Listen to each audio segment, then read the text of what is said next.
बहराइच की जो वीडियो सामने आ रही है, उनके घर के आगे से जुलूस निकल रहा है। बंदा एक उसके घर में घुस के उसका जो हरा झंडा है, जो उसका धार्मिक झंडा है, उसे उसने तोड़ दिया, उसे गिरा दिया, उसके साथ साथ उसकी ग्रिल भी गिर गई। उसके बाद अपना भगवा झंडा वहाँ ला रहा है। क्या मतलब होता है इस चीज़ का भाई?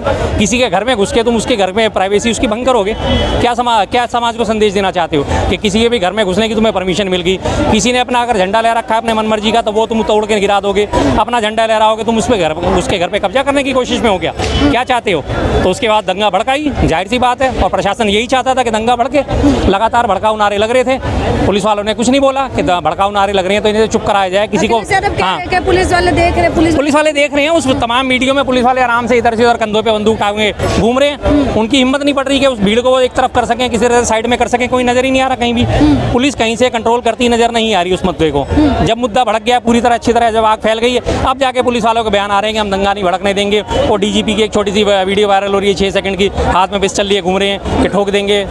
उनका भी भाषा यही है, ठोक देंगे। किसको ठोकोगे? ठोकने का काम तो तुम्हारा पहले था, पहले नेस्तो नाबूद होके चला करो। आज से 20-50 साल हो गए यहाँ पे हमारे पुरानी दिल्ली से लगातार जब रामलीला के दिनों में यहाँ से सवारी निकलती है, फतेहपुरी मस्जिद के पास से होती, बल्ली महारान से होती हुई, जामा मस्जिद के पास से नई सड़क से होती हुई, लगातार हौजकाजी होती हुई वापस आके खत्म होती है। आज तक कभी कोई सवारियों पे किसी ने कोई उंगली नहीं उठाई।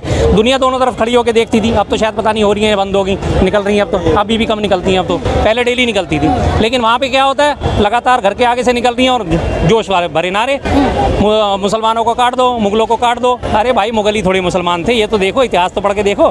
पर इनको तो सीधा सीधा एक समझा दिया गया कि मुगल मतलब मुसलमान। मुगलों ने किसको हराया था? मुगलों ने भी तो मुसलमान शासक को ही हराया था, इब्राहिम लोदी को हराया था, पर वो नजर नहीं आएगा इन्हें। एक वो सीधा सीधा नैरेटिव पकड़ रखा है कि उनको काटो और बांटो और ये करो। ने बोला कि जब लाउड स्पीकर चल रहा था तब भी तो ध्यान देना चाहिए ना, लाउड स्पीकर में क्या बज रहा था। बिल्कुल ठीक बात है, भड़काऊ नारे बज रहे हैं, भड़काऊ गाने बज रहे हैं। और जो बार बार हर बार इसी तरह के रैलियों में नारे लगते हैं, जो बाबर तेल लगाओ डाबर का, वंश मिटा दो बाबर का। तो भाई क्या मतलब है इस चीज़ का? तुम्हें अपनी आस्था प्रदर्शन करनी है, अपनी आस्था प्रदर्शित करनी है तो अपनी आस्था के गात गाओ, भजन गाओ, अपने आराम से राम राम करते हुए यात्रा निकालो। दुर्गा यात्रा निकाल रहे थे तुम, दुर्गा ने चालीसा पढ़ो, दुर्गा सप्तशती पढ़ो।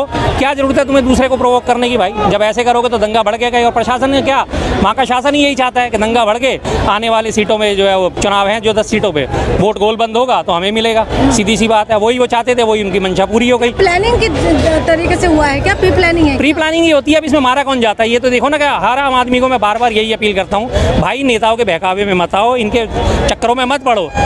गृह मंत्री जिनके ऊपर पूरे देश की सुरक्षा की जिम्मेदारी है, उनका बेटा तो जय शाह बैठा हुआ मौज ले रहा है, ICCI का अध्यक्ष भी बन गया, उससे पहले BCCI का अध्यक्ष भी बन गया।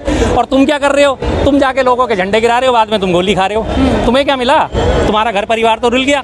अब 2-4 दिन तो सारे नेता मिलकर रोटियां सेक लेंगे इस पे, इस लाश की राजनीति, इसके ऊपर लाश के ऊपर राजनीति कर लेंगे। उसके बाद तुम्हें कौन पूछने आ रहा है? 2-4 जगह फंड रेजर हो जाएंगे, फंड खा के बैठ जाएंगे। पीड़ित के लिए न्याय दो, हम इसके लिए फंड इकट्ठा करो, सोशल मीडिया पे कैंपेन जम जाएगा, लाखों रुपए बटोर के घर में लेके बैठ जाएंगे। और उसके बाद वो पीड़ित अपना घूमता रहेगा। 2002 के गुजरात दंगों का याद है आपको? गोधरा कांड में अशोक जो था, अशोक परमार नाम था उसका, जिसे राजू मोची भी कहा जाता है, उस वक्त भी मोची था, पोस्टर बॉय बना, तलवार उसके हाथ में थी, माथे पे उसके श्री राम का पट्टा बंधा हुआ था और उसने बढ़ चढ़ के दंगों में हिस्सा लिया, उसका खूब बुनाया गया।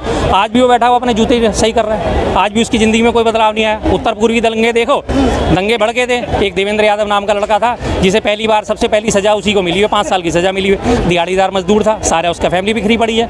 ये तो बहकावे में आके लोग तो आके कर जाते हैं कांड, नेता तो अपनी मौज ले रहे हैं बैठे हुए। यूपी में जो कहते हैं कि लॉ एंड ऑर्डर काबू में है और योगी जी के राज में इस तरीके के हो रहा है, और लॉ एंड ऑर्डर की बात कहते हैं कि बहुत अच्छा हो गया है पहले से। हाँ जी, तो ये अब आपको अच्छा तो दिख ही रहा है ना कि सड़कों पे जुलूस निकल रहा है, लगातार लाठियां भांजी जा रही हैं, लगातार लोगों के घर जलाए जा रहे हैं। वहाँ पे एक होंडा का शोरूम था, हीरो होंडा की गाड़ियों का शोरूम, उसको तक को जला दिया, उसे भी जला दिया। क्यों भाई? उसने कौन सा, हाँ क्या भलाई है बताओ ना, आ जाओ, हाँ बताओ। हीरो होंडा का शोरूम जला दिया, क्या भलाई है उसमें?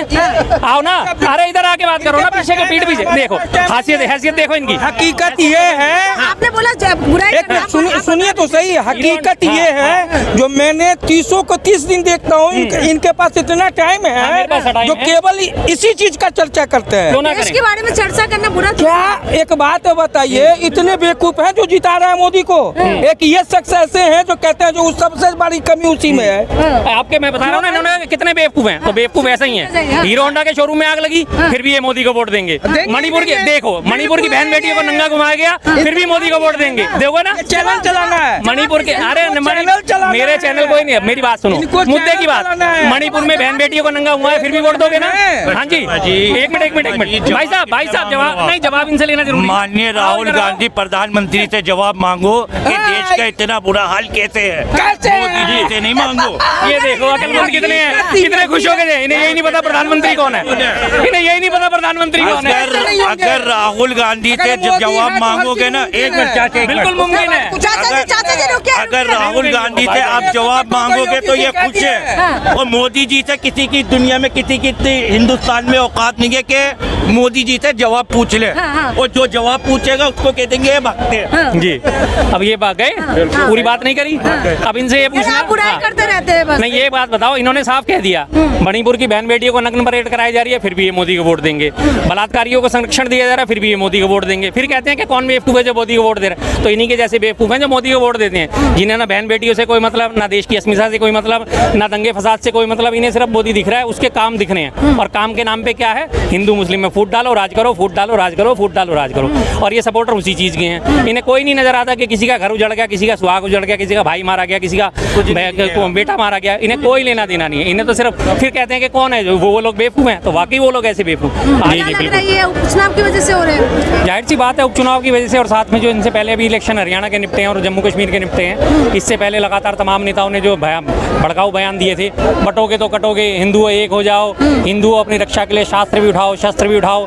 लगातार तस्वीरें सोशल मीडिया पे लोगों की वायरल हो रही हैं, जो इसको सपोर्ट करने वाले हिंदू करने वाले लोग हैं, एक हाथ में तलवार ले रखी है और अपने घर में शस्त्र रख रखा है कि नहीं, शस्त्र भी उठाओ, शास्त्र भी उठाओ। क्यों उठाएं शस्त्र हम भाई, क्या बात है शस्त्र उठाने के लिए? शस्त्र उठाएगा कौन? हमारे सैनिक उठाएंगे शस्त्र। अगर बॉर्डर पे हमारे साथ परेशानी तो सैनिक शस्त्र उठाएंगे। हम अपने घर में किसके लिए शस्त्र उठाएं? पड़ोसी के लिए शस्त्र उठाएं, अपने साथ रहने वालों के लिए शस्त्र उठाएं। उनसे मेलजोल नहीं बढ़ा सकते, उनसे भाईचारा नहीं बढ़ा सकते, क्या बात नहीं कर सकते? उनके लिए शस्त्र क्यों उठाएं? लेकिन वहाँ हमेशा लगातार भड़काऊ ये चल रहा है, शस्त्र उठाओ नहीं तो बढ़ जाओगे, नहीं तो कट जाओगे।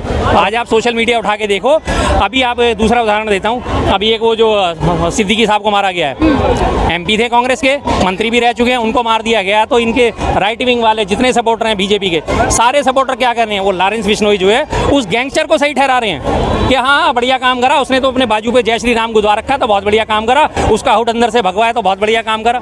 भाई जब अपराधियों का ऐसा महिमा मंडन करोगे तो फिर तुम्हारा घर बच जाएगा क्या? उनका तो काम अपराध करना है, वो तो ये देखते ही नहीं कि किसका मारा किसका नहीं मारा।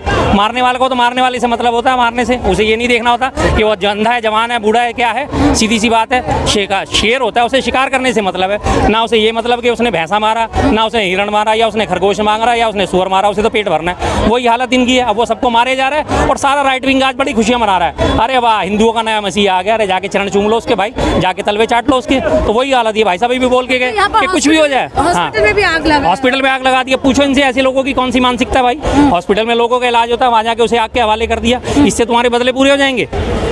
गलत काम तुम खुद करो। मेरे घर में कोई घुस के मेरे जबरदस्ती करके मेरा फर्नीचर तोड़ दे, मेरे घर में उपद्रव मचाएगा, तो क्या मैं उसे आवाज़ नहीं उठाऊंगा? क्या मैं उसे मारूंगा नहीं? क्या मैं उसे घर से बाहर नहीं निकालूंगा? और जबकि वो भी पुलिस प्रशासन सामने खड़ा हुआ है, तो फिर आप कहते हो कि जंगल राज नहीं है। एक तरफ आप खुद जंगल राज लेके आ रहे हो और फिर कहते हो कि नहीं जंगल राज नहीं है। डबल इंजन की सरकार है जी, बहुत बढ़िया काम चल रहा है। कितना बढ़िया काम चल